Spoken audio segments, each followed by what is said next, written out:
Was there any infidelity at all? Um, yeah, kind of towards the end. You know, it towards the end it was it got it towards the end it got to be bad. You know, we were arguing a lot, and I kind of almost felt that it was going to come to an end. So, you know, I was on the road. I you know, went to a city. There was this girl that I had, you know, been wanting to, you know, meet. I kind of knew her. We kind of met a couple times. So, you know, there at the very end of our relationship, mine and Sonny's relationship, you know, I kind of had an affair with that girl. You know, I kind of knew me and Sonny were gonna not be together very long, and I think what I was doing was I was trying to, you know, maybe leap a little bit. You know what I mean? Trying to. I don't know what I was thinking, but yeah, you know, I don't feel good about it. Yeah.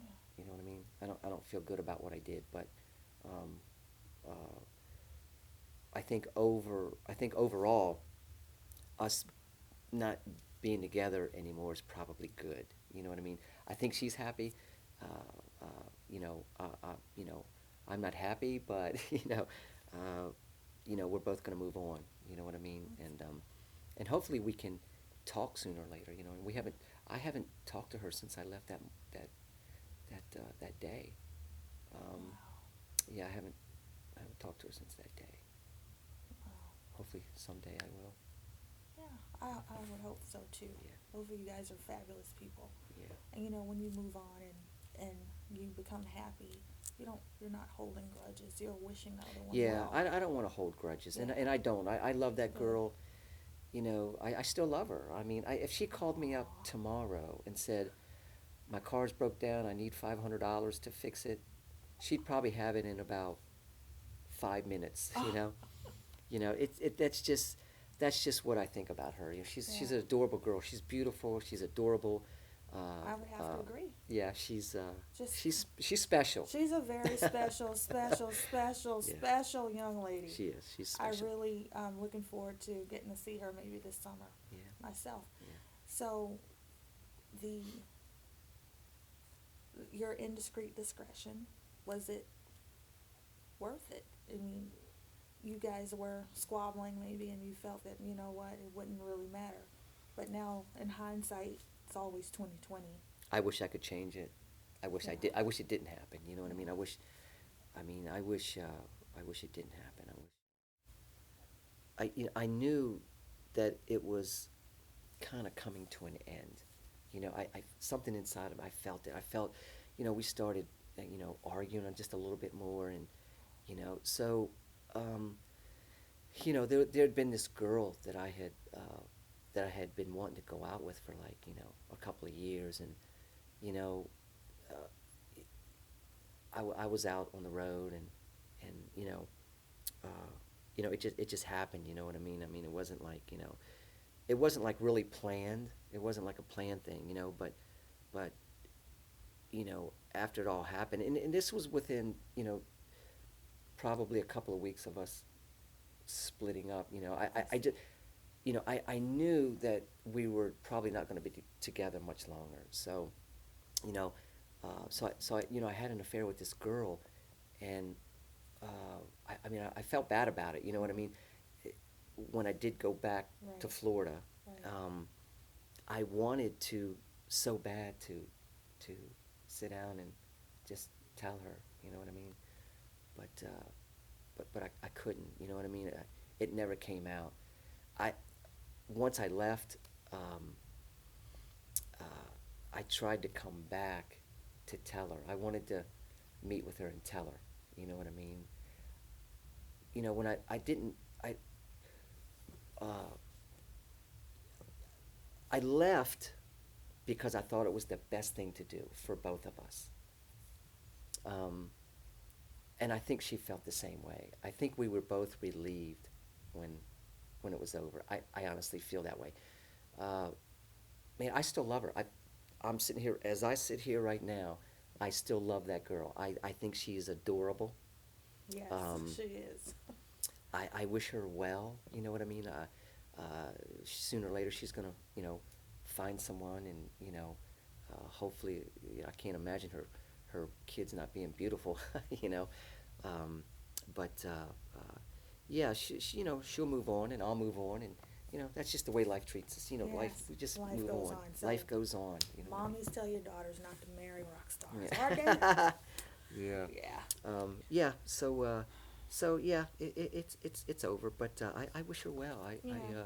Hopefully one day we'll be able to, uh, you know, maybe talk Yeah. again, or. What I could discern from her is she's would probably wish you well too. No ill feelings. No. I would hope so. She was a very mature young lady. Yeah, I yeah. really enjoyed her Yeah. conversations that we had. I think what should have happened was, I think I should have thought more about where she was. Uh, uh, w- you know, her age and then my age. I think if we would have done this a little bit, maybe me understand where she's coming from, her understand, maybe it would have lasted a bit longer. But we're just two different people, and I tell you, she's a great. That girl can sing. That girl can Is sing. that Yeah. right? Yeah, a lot of people don't know that about her. She's a great singer. She's a better singer than I am. Is Yeah, that I wish I right? wish I could sing like her, um, but she's a sweet girl. I hope we get to be in this, at least in the same room together someday. Never say never. And we all Never know say that she never. gives really good face. Yeah. She Yeah. has a beautiful Yeah. personality and smile. So the future was a big part of that, which brings me to your lifestyle right now. As we've talked about, you're always on the move. Do you ever feel like you will ever settle down and want to have a family? At our age, we're already starting to do that. Yeah. So yeah, I mean, I do have uh, uh, a couple daughters by another woman that I had actually met in New York. Um, I moved to New York for a couple of years, and I met this woman, and girl. I met this girl. They, most of my friends and fans and all that. There's a I was a construction guy long before uh, that actually started the bus thing and the music thing. Really? Yeah, I have I'm probably just this shy of being an engineer, and most people don't know that about me. But I used to own an excavation company. I'd have to read blueprints.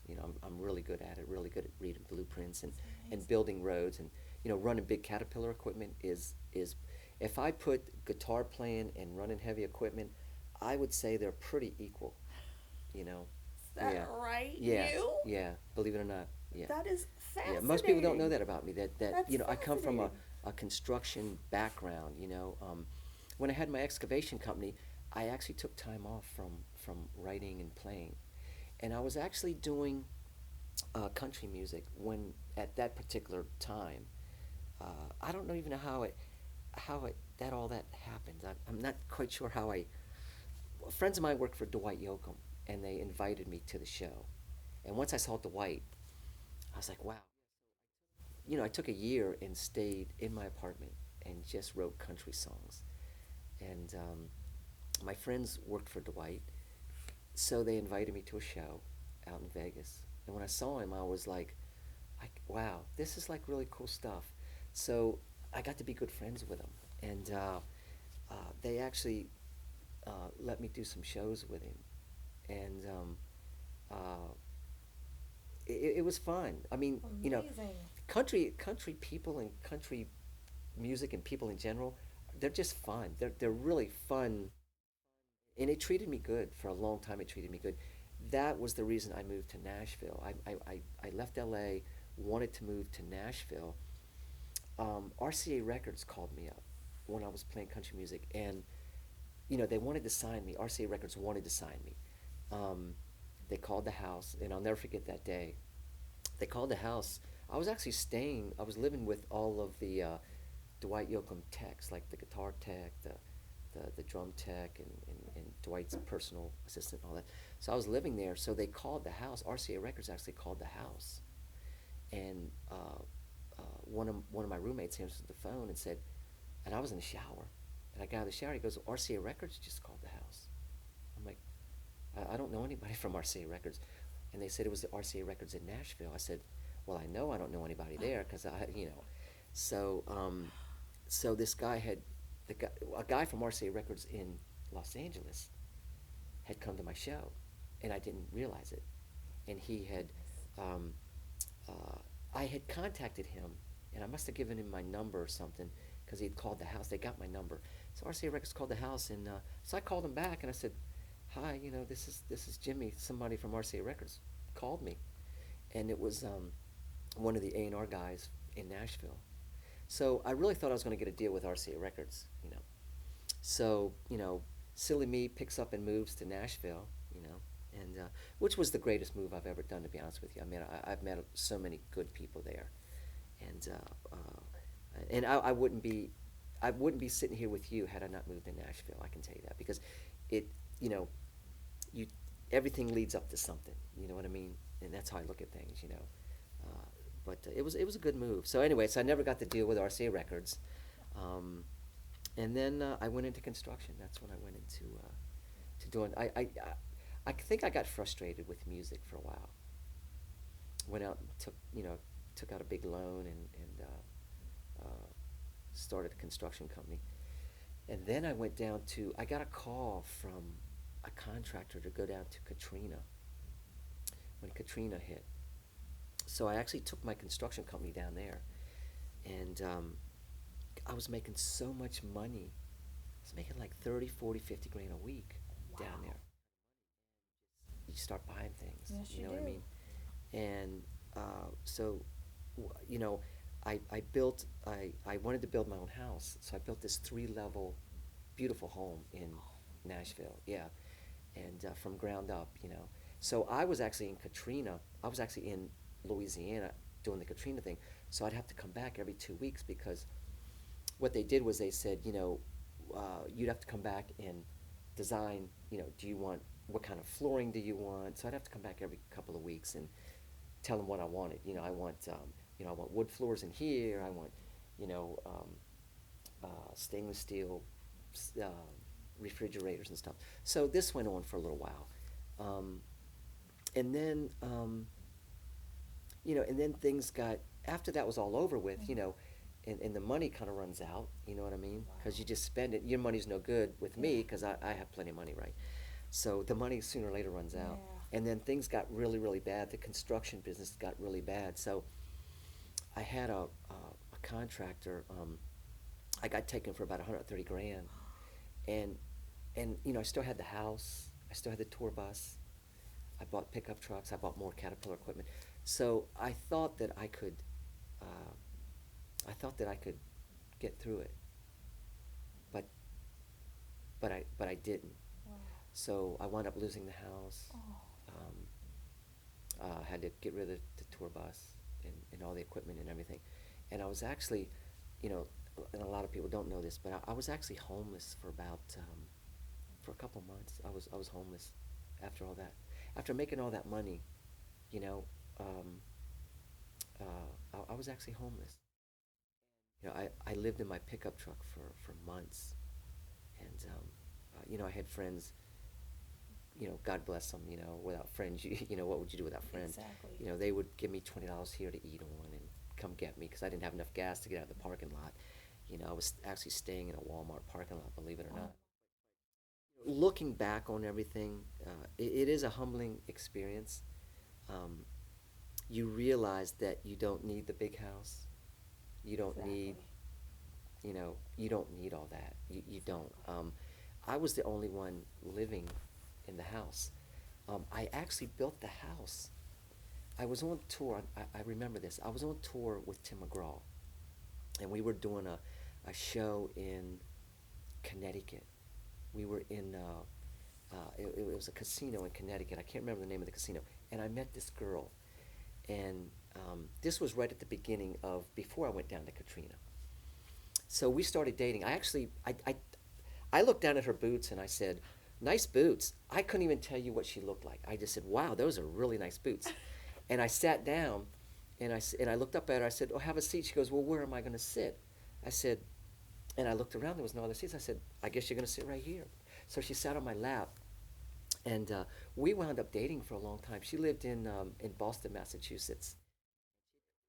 We wound up dating for a while, and this was after the show, after the Tim McGraw show. We all went up to this bar, and she was up there, and sweet girl, you know. So when the Katrina thing came, and I was making all that money, I called her up and I said, "Hey, I'm gonna build us a house," and she had two little girls, and I said, "Would you come down to Nashville and live with me if I built this house for us?" So that's actually why I built the house. I didn't really build the house for me.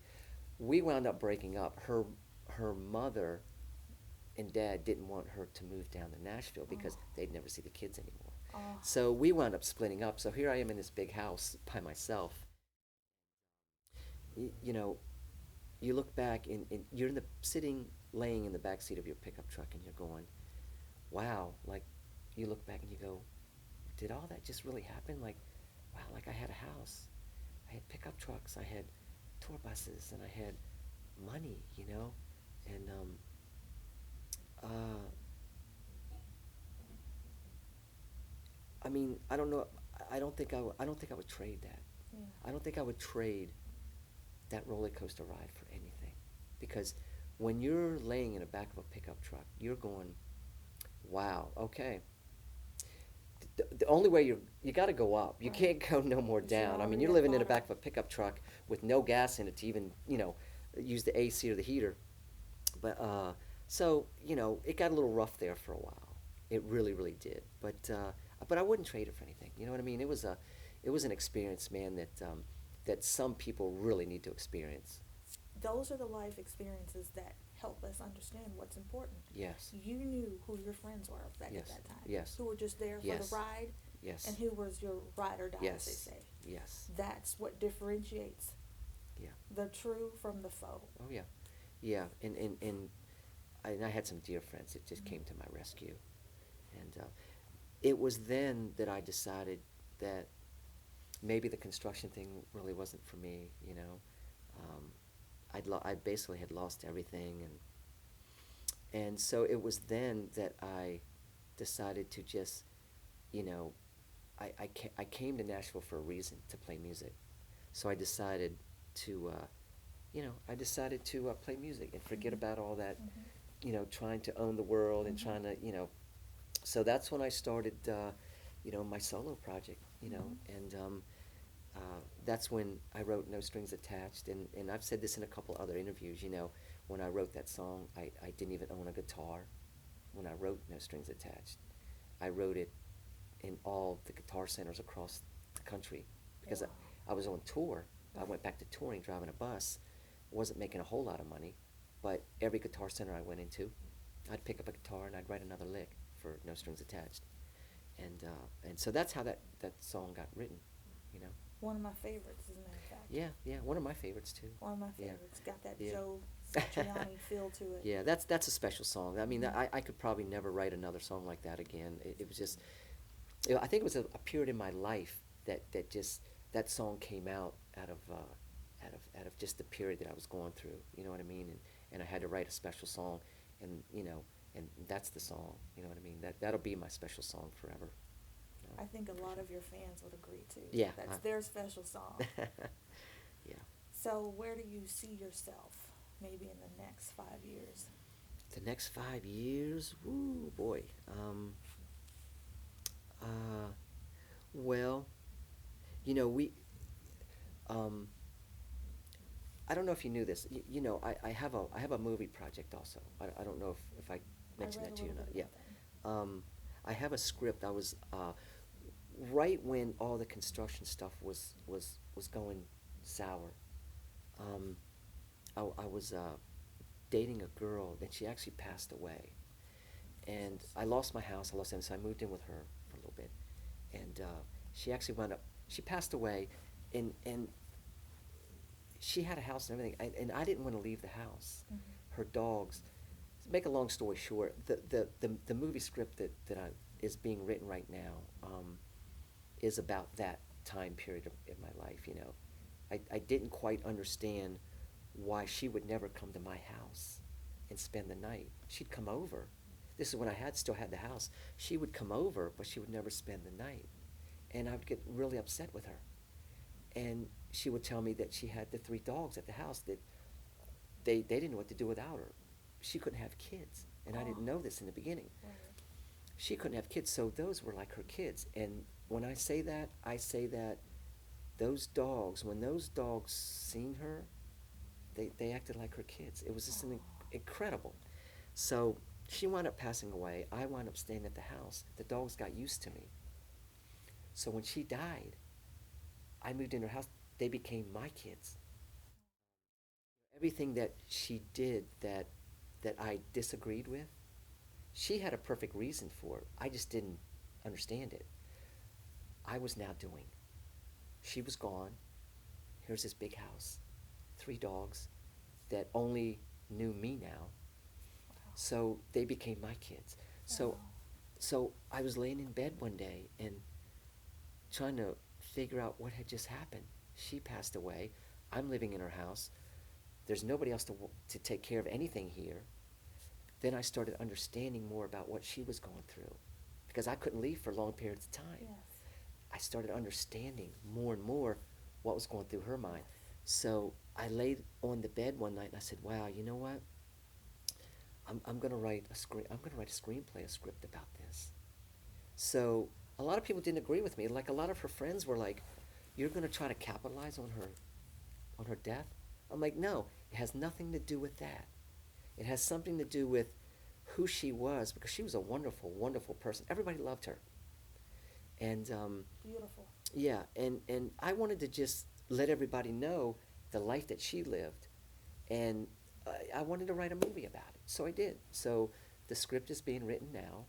A lot of her friends and her mom and dad don't want me to do it, but you know, I'm gonna do it anyways. Wow. Hopefully within the next couple months it'll be done. I hope to see that. Yeah. We're really looking forward to what you're doing here in the future. I know you played a show here not too long ago at the Whiskey. Hmm. Yeah, that was a good show. I actually enjoyed that show. I wish more of my friends uh, could have come out to it, Yeah. but it was just that time where Yeah. everybody's on tour and everybody's Yeah. away and whatnot. But Is there any footage of the show? somewhere floating Yeah. around, somebody has something. Yeah, Yeah. somebody does. I don't know who. There's a couple pictures. A lot of the pictures on my Facebook page are from that show. But I've got this my new CD that's coming out is being produced by Kelly Gray, which I think Kelly Gray. yeah, you're familiar with that. You know who Yes, Kelly is. Yeah. Queensryche. Kelly Gray from Now Operation from Queensryche. Mindcrime. Yeah, now Operation Mindcrime. Okay, Um, he is really, really amazing on the guitar. Well, yeah, he's an amazing producer, man. I had no idea. So I read. Yeah. I didn't realize that he Yeah. did that. I was Mhm. looking at some of the posts about some of the things that he had produced, and I was really. It's always nice to see, a well-rounded individual. Yeah, And of course, he mixed on my first CD. He mixed, I think, uh, probably I don't know how many songs are on there. He might have mixed 4 or 5 songs out of the 6 or 7 that's on there. I don't remember how many songs are on there, but yeah. So he wanted to do the new CD. He wanted to do it from start. well, it's going to be So good. yeah, so With yeah, it's Kelly Gray on I'm there. I'm excited. I got to tell Yeah. you, man. Kelly's a very I don't know. He's just Soak it all in. Take your time. You're one of the hardest working people I know for sure. yeah. There's so many things I want to do still. Yeah. Like uh, I mean, I'm not done. Like there's so many things I want to do.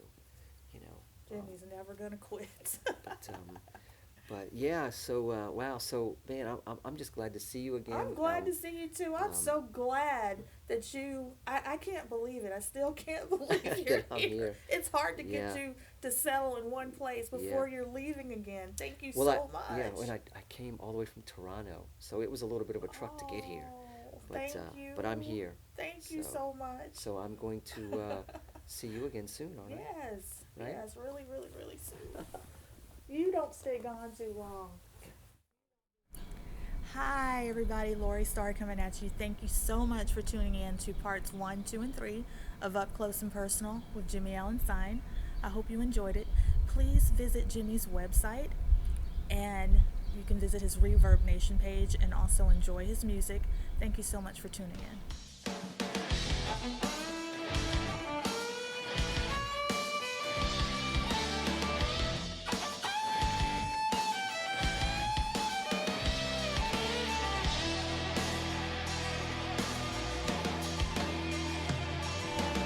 I woke up this morning, pounding in my head like a truck